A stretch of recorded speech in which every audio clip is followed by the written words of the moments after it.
Bismillahirrahmanirrahim. Ini diantara sebab utama kita melakukan dosa. Memang Allah takdirkan kebaikan, keburukan, Allah takdirkan. Qada dan qadar, khairuhu wa syarruh. Iman kepada takdir yang baik maupun yang buruk. Tetapi kemaksiatan, kezaliman, dosa, khilaf, kesalahan, itu sebabnya adalah kita sendiri. Yang pertama adalah perhatikan, bodoh atau tidak berilmu. Itu yang menyebabkan manusia jatuh ke dalam lubang dosa, bergelimang dengan kemaksiatan, berlumur dengan kesalahan. Allah firmankan di dalam surat Fatir ayat yang ke-28.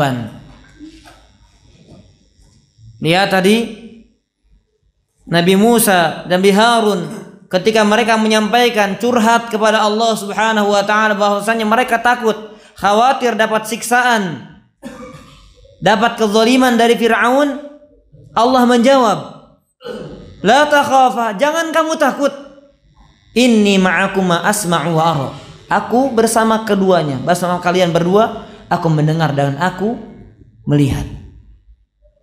Setelah mereka menyadari, mengilmui, terangkat kebodohan, ketidaktahuan, kejahilan, atau kurang yakinnya kepada Allah Subhanahu wa taala, maka mereka pun berangkat untuk berdakwah kepada Fir'aun.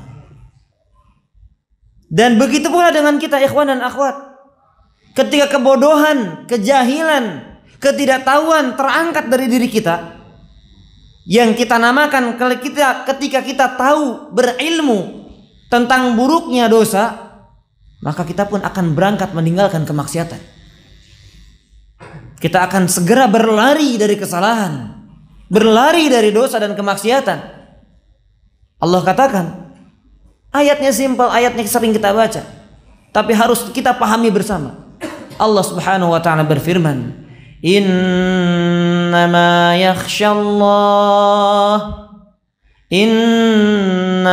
yakhshallaha min ibadihil ulama. Hanya saja, ini pembatasan, tidak ada yang lain. Tidak ada orang yang takut kepada Allah. Hanya orang yang takut kepada Allah itu adalah orang-orang yang berilmu,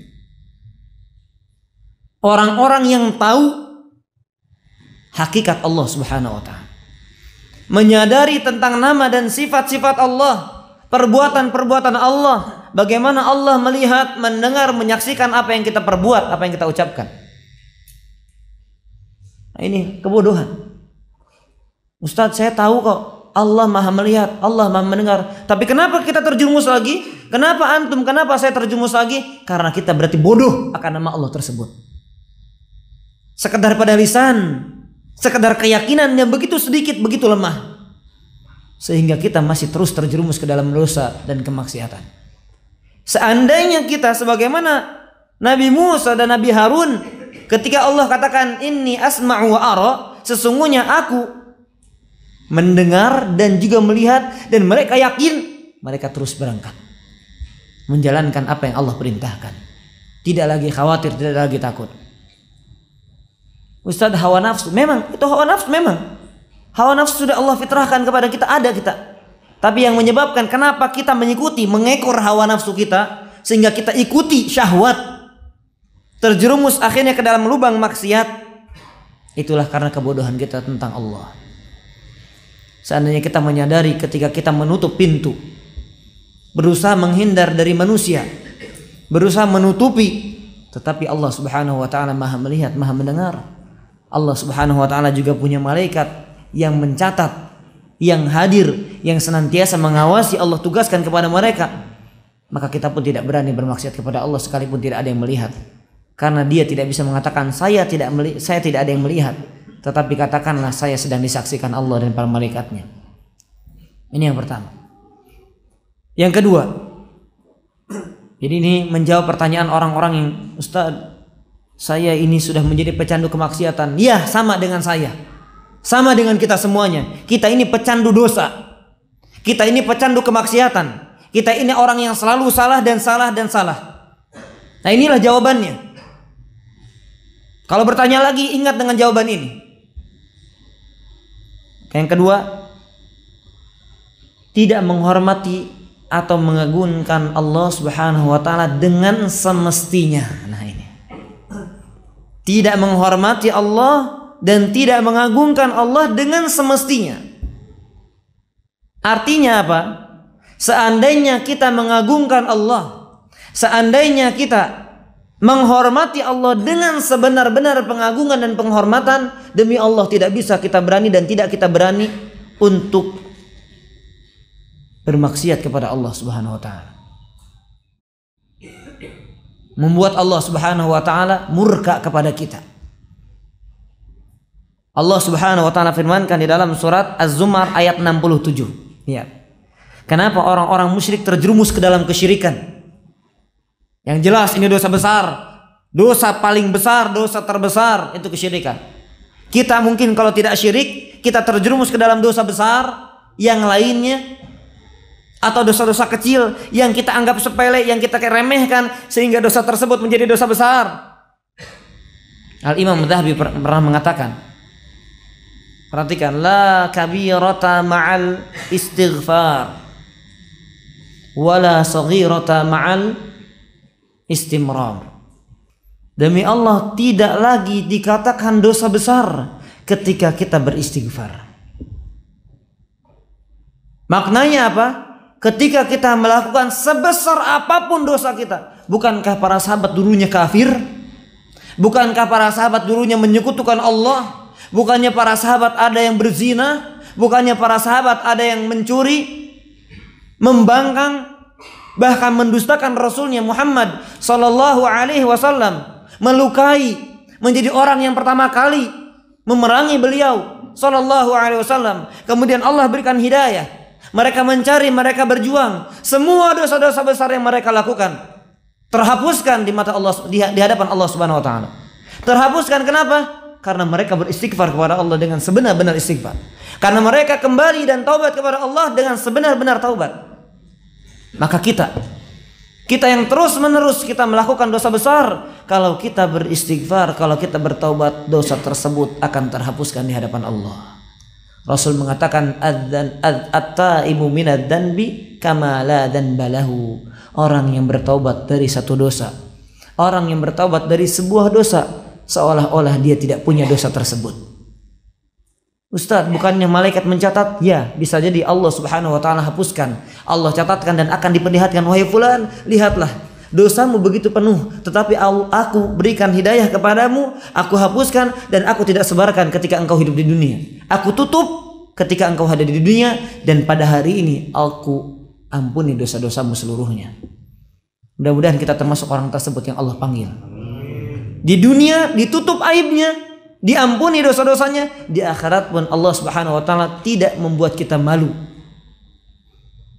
tidak membuat kita akhirnya dilaknat Allah Subhanahu wa taala dan terjerumus atau tenggelam dengan dosa-dosa kita tersebut.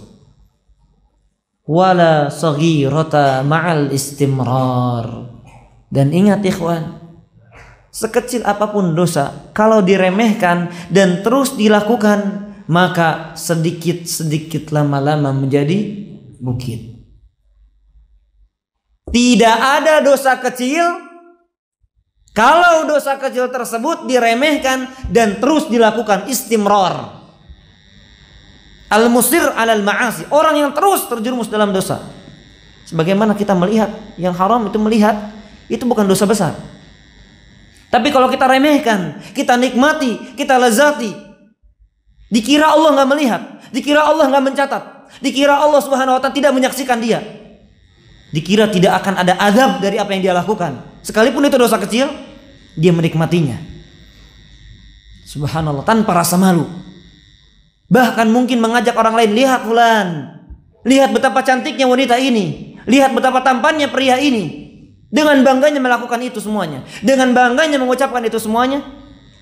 La saghir, bukan lagi dosa kecil. Di hadapan Allah itu menjadi dosa besar. Kenapa? Dia merendahkan, bahkan dia terang-terangan dengan dosa kecil tersebut. Maka di hadapan Allah itu menjadi dosa besar. Sekali lagi ikhwan, istighfar, taubat, sebesar apapun dosa kita, Allah ampuni. Caranya bagaimana Ustaz agar kita istiqomah bisa beristighfar dan kemudian tidak terjerumus lagi?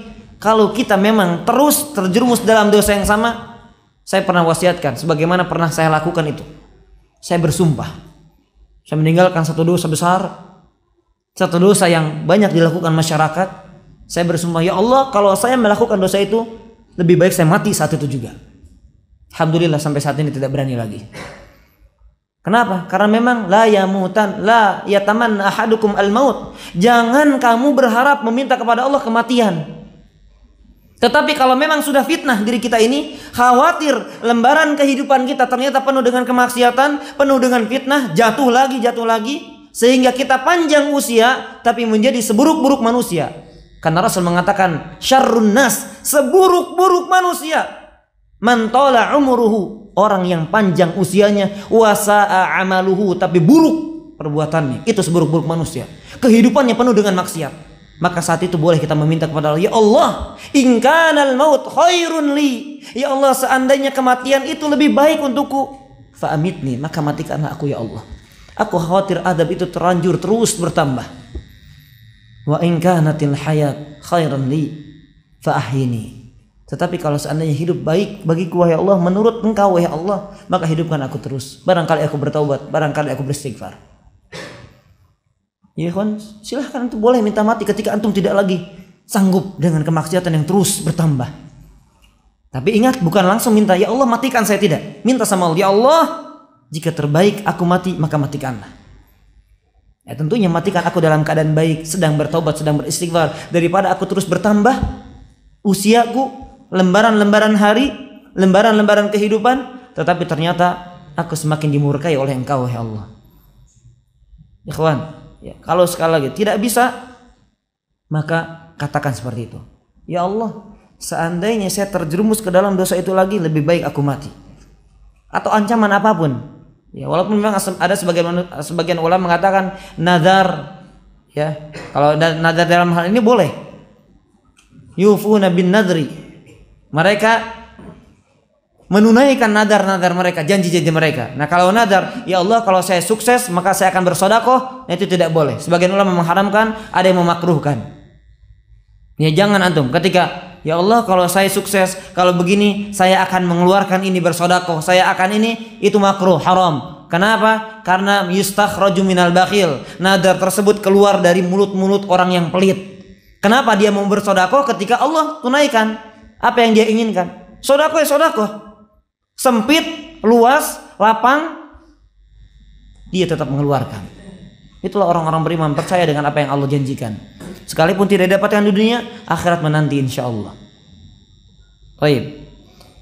Dalilnya adalah yang kedua ini, orang yang selalu terjerumus ke dalam kemaksiatan. Anda ingin antum semuanya bersama saya pribadi muhasabah kita pada hari ini. Mohon maaf kalau agak lama ya, karena isyanya agak mundur. Yang ada uzur pulang silahkan, saya tidak masalah. Tapi antum yang ingin bertahan silahkan. Allah mengatakan di dalam surat Az-Zumar 67. Kata Allah Subhanahu wa taala. Tadi disebutkan sebab orang-orang musyrik menyekutukan Allah. Orang kafir kufur kepada Allah, dan kita muslim ini jatuh ke dalam kemaksiatan kepada Allah, durhaka kepada Allah. Ini kata Allah, wa ma qadarullaha haqqa qadrihi wal ardu jami'an qabdatuhu yawmal qiyamah was samawat maqwiyatun biyaminih subhanahu wa ta'ala amma yushrikun. Mereka tidak mengagungkan Allah dengan sebaik-baik pengagungan. Mereka tidak mengagungkan Allah dengan sebenar-benar pengagungan. Mereka tidak menghormati Allah dengan sebenar-benar penghormatan. Mereka tidak beradab kepada Allah dengan sebaik-baik adab. Dia beradab kepada manusia, dia beradab kepada orang tuanya, dia beradab kepada gurunya, tapi kepada Allah tidak beradab. Itulah sebabnya dia terjerumus dalam lubang kemaksiatan. Seandainya dia mau berpikir, Allah yang paling berhak saya berbuat baik, beradab, maka yang paling didahulukan adalah ketika dia semakin takut kepada Allah, semakin berharap kepada Allah, semakin cinta kepada Allah. Karena memang ibadah harus dibangun di atas 3 tersebut: cinta, harap, dan takut kepada Allah Subhanahu wa ta'ala. Ketika dia melakukan kebaikan, ada harapan yang dia inginkan, cinta dengan apa yang dia lakukan, dan takut Allah tidak menerimanya. Ketika dia terjerumus ke dalam kemaksiatan, dia tidak mencintainya, membencinya, makanya dia tinggalkan karena lebih cinta apa yang ada di sisi Allah Subhanahu wa ta'ala. Apa yang Allah janjikan ketika dia harus mengabaikan hawa nafsunya, dia kedepankan rasa takutnya ketika dia bermaksiat. Kenapa? Karena yang paling pantas dihormati, diagungkan adalah Allah. Coba antum, jangan jauh-jauh lah sudah ke anak seorang murid di depan ustadznya, antum tiba-tiba berdiri joget-joget misalnya, malu lah. Itu di depan manusia malu. Kenapa di depan Allah tidak malu? Kenapa di hadapan Allah tidak malu? Sekalipun tidak dilihat oleh manusia. Maka kalau kita benar-benar mengagungkan Allah dan kita mengakui Allah As-Sami', Allah yang maha mendengar, Allah Al-Basir, dan Allah yang maha melihat, Allah Al-Khabir, yang Allah Subhanahu wa ta'ala maha teliti, Allah Al-Alim, Allah Subhanahu wa ta'ala maha mengetahui, demi Allah tidak berani kita bermaksiat. Kalaupun bermaksiat, segera kita bertaubat dan bertekad untuk tidak mengulanginya lagi. Itu harusnya sikap kita. Seandainya mereka mengagungkan Allah Subhanahu wa ta'ala dengan sebaik-baik pengagungan, tidak akan menyekutukan Allah. Tetapi pengagungan mereka adalah pengagungan yang dusta, atau mereka bahkan tidak mengagungkan Allah sedikit pun. Nah, begitu pula kita ikhwan, ketika kita terjerumus dalam dosa, itu bodoh. Antum mungkin pernah dengar ceramahnya Ustaz Firanda. Bodoh, orang maksiat itu orang yang bodoh. Kenapa? Diancam neraka, diancam adab, dia ikuti. Bodoh berarti kan? Ya. Kemudian harusnya dia dapat surga, dapat kebaikan, dia tinggalkan demi syahwat yang sementara, orang yang bodoh. Itulah kita akui, ketika kita jatuh dalam kemaksiatan, kita itu orang bodoh. Bodoh kita mengikuti, mengekor hawa nafsu dibandingkan apa yang ada di sisi Allah berupa pahala dan kenikmatan yang abadi. Baik. Kemudian yang terakhir, tidak punya rasa malu. Rasul alaihi salatu wassalam mengatakan dalam hadis yang diriwayatkan Imam Bukhari, kata Rasul sallallahu alaihi wasallam, "Idza lam tastahi fasna' ma syi'ta," atau fi riwayah faf'al ma syi'ta. Kalau kamu tidak punya rasa malu, silahkan lakukan apapun yang kamu kehendaki. Mau maksiat silahkan, mau lakukan dosa yang sama silahkan, belum merasakan dosa yang baru yang lebih enak silahkan. Kalau kamu tidak punya rasa malu, berarti kamu nggak punya malu ketika kamu melakukannya. Kalau seandainya kita punya rasa malu, nah itulah al-haya'u syu'batun minal iman. Rasa malu itu bagian dari keimanan kita kepada Allah. Ketika kita malu, dalam tentunya malu yang dibenarkan, itulah ketika kita jatuh dalam kemaksiatan, malu sama Allah. Bukan malunya kepada manusia, bersembunyi dari manusia, tetapi Allah tidak mungkin kita bersembunyi darinya. Allah Subhanahu wa ta'ala berfirman dalam surat An-Nisa 108. Nah ini lihat, inilah kita dengan handphone kita. Ya, mungkin kita ketika ada telepon dari seorang wanita atau akhwat dari seorang ikhwan yang bukan mahramnya, segera menjauh, mengangkat, ya, kemudian berbisik, mengadakan pembicaraan yang rahasia, an-najwa, yang dikatakan dengan an-najwa, pembicaraan yang rahasia. Dikira Allah tidak mendengarnya. Bodoh sekali dia, jahil sekali dia, durhaka sekali dia. Dia menjauh, dia bersembunyi dari manusia, tetapi dia tidak bisa bersembunyi dari Allah. Allah Subhanahu wa ta'ala mengatakan dalam surat An-Nisa 108, yastakhfuna minan nas, yastakhfuna minan nas wa la yastakhfuna minallah. Mereka bersembunyi dari manusia, tetapi mereka tidak bisa bersembunyi dari Allah. Allah jangankan apa yang kita ucapkan, apa yang terfikir dalam hati kita pun Allah tahu kok. Antum berniat apa sih, Allah tahu. Bahkan sebelum antum berniat, Allah sudah tahu. Kenapa kita sengaja terus melakukan dosa-dosa yang sama? Kenapa sengaja kita mencoba dosa yang baru? Kenapa kita terus tergoda dengan hawa nafsu kita, dengan pergaulan teman-teman kita yang tidak baik? Ya, zaman penuh fitnah. Kita tidak katakan zaman ini zaman penuh fitnah. Dari dulu fitnah itu ada. Dari dulu fitnah itu ada. Ya, sekarang fitnah yang begitu merebak di mana-mana, begitu menyebar di mana-mana. Nah, kita beruntung ketika kita orang-orang yang menahan diri dari fitnah tersebut. Ya, maka ini dan solusinya ilmu. Ilmu tentang Allah. Nah, ini. Bukan demi Allah, ini penting ilmu tentang Asmaul Husna, ini penting. Karena kita mengilmui tentang Allah. Tentang nama-nama Allah, perbuatan-perbuatan Allah yang membuat kita itu semakin mewarisi rasa cinta kepada Allah. Harapan kita hanya dari Allah, tidak lagi berharap kepada manusia. Cinta kita yang paling kita kedepankan, yang paling kita besarkan adalah kepada Allah. Takut kita pun sama kepada Allah. Kepada manusia ya takut-takut yang manusiawi wajar. Tapi ketika dosa takutnya sama Allah. Nah itu. Kenapa kita bisa melakukan itu semuanya? Karena ilmu. Karena ilmu. Kemudian kita dengan ilmu tersebut kita bisa mengagungkan Allah dengan semestinya. Orang yang nggak punya ilmu, bagaimana dia bisa mengagungkan? Sebagaimana dia misalnya datang kepada satu negeri, satu tempat, ada seseorang. Ia biasa saja, padahal orang-orang menghormatinya. Ya saya sering, apalagi kalau saya jalan sama Bang Umar. Yang cium tangan itu ke Bang Umar. Ustadznya saya padahal. Apalagi modelnya begini, apalagi kalau dibeginiin ya. Waduh, udah kayak Habib Fulan ya. Misalnya beginilah sudah datang ya. Saya ceramah tuh. Misalnya seperti itu. Sama Bang Umar, ya ustadznya siapa? Bang Umar cium tangan di sana. Cium kaki kalau bila perlu ya. Kalau yang hulu ya tentunya. Bang Umar, itu ustadznya. Oh iya langsung. Masya Allah. Ya, karena dia tidak mengetahui tentang si fulan. Ini contoh kecilnya saja, bukan berarti harus dihormati, bukan.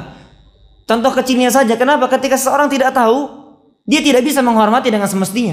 Tetapi ketika seorang tahu, oh ini tahu, ini sekalipun jenggotnya segini, ini bukan ustadz ini, orang biasa. Sudah, antum yang cium tangan sama aneh begitu kan? Ente kan tamu. Begitu. Itulah ketika kita tahu tentang Allah. Ya mudah-mudahan ilmu yang kita terus gali ini mudah-mudahan bermanfaat untuk diri kita. Ya kita berlindung kepada Allah Subhanahu wa taala dari ilmu yang kita cari tetapi tidak bermanfaat untuk kehidupan kita. Allahumma inna na'udzubika min ilmin la yanfa'. Ya Allah, kita berlindung kepada Engkau dari ilmu yang tidak bermanfaat. Qulu amin. Amin ya rabbal alamin. Baik. Kemudian begitu pula dengan yang ketiga. Solusinya berarti kalau orang tidak punya rasa malu kemudian dia terjerumus ke dalam kemaksiatan, maka agar dia terjaga. Ikhwan, mustahil orang gak maksiat, mustahil. Tapi ini maksudnya membuat minimal tidak terjatuh dalam dosa besar, minimal kita terus menjaga diri kita untuk tidak terus dosa terus. Tambah terus dosanya. Catatan-catatan amal keburukannya yang saya tadi bacakan dalam surat Al-Kahfi, musfiqina mimma fihi, mereka takut, begitu takut dengan apa yang mereka dapatkan dalam catatan-catatan amal mereka. Wa yaqulun, dan mereka mengatakan, ya wailatana, celaka kami. Celaka saya, Abu Bakar celaka. Kita semuanya celaka. Ma li hadzal kitab. Ya Allah, catatan apa ini? Ya Rabb, catatan apa ini? La yughadiru saghiratan wala kabirah. Tidak ada dosa kecil, tidak ada dosa besar, illa ahsaha, semuanya tercatat rapi. Mau apa antum? Dosa zina, dosa ghibah, dosa korupsi, dosa zalim, dosa durhaka, dosa ini semuanya tercatat. Mau apa lagi? Makanya mereka semuanya musfiqina mimma fi, mereka takut dengan apa yang ada di dalamnya, tercatat rapi. La yughadiru saghiratan wala kabiratan illa ahsaha wa wajadu ma 'amilu hadira. Mereka mendapatkan apa yang mereka lakukan semuanya hadir, ada semuanya. Sekarang kita menganggapnya seolah-olah enggak ada. Ada, hari hisab itu ada. Hari hisab, hari balasan itu ada. Itulah yang membuat kita semakin takut kepada Allah, tidak berani karena pasti akan dihisab Allah Subhanahu wa taala. Maka ini besarkan perasaan malu kita kepada Allah Subhanahu wa taala, karena malu bagian dari keimanan. Ya, doakan saya ikhwan, doakan saya dan kita saling mendoakan. Mudah-mudahan kita istiqomah untuk menjaga diri kita dari buruknya jiwa kita dan buruknya amalan-amalan kita. Allahumma inna na'udzubika min syururi anfusina wa sayyiati a'malina. Terus berdoa sama Allah, ya. Kemudian ya selain daripada 3 ini solusinya, solusi dari poin-poin yang bisa menjerumuskan kita dalam dosa, ingat, ketika kita taubat dituntut untuk jujur. Antum bertaubat, antum tinggalkan, antum berhijrah, itu karena Allah bukan karena manusia. Demi Allah, insya Allah pasti istiqomah. Kalaupun terjatuh, ya sebentar mungkin ya. Namanya manusia, kullu bani Adam khata'. Setiap anak Adam pasti terjatuh. Tapi kalau jujur demi Allah, Allah akan berikan. Allah akan berikan. Antum yakini surat Al-Ankabut ayat terakhir. Antum yakini itu. Walladzina jahadu fina lanahdiyannahum subulana. Dan orang-orang yang bermujahadah, berjuang. Gak mungkin orang itu dikatakan berjuang kalau dia jujur dalam perjuangannya. Memang semua tenaga sudah dia kerahkan. Memang seluruh harta dia sudah sebisa mungkin, sebesar mungkin dia keluarkan. Waktu dia korbankan. Itu orang berjuang.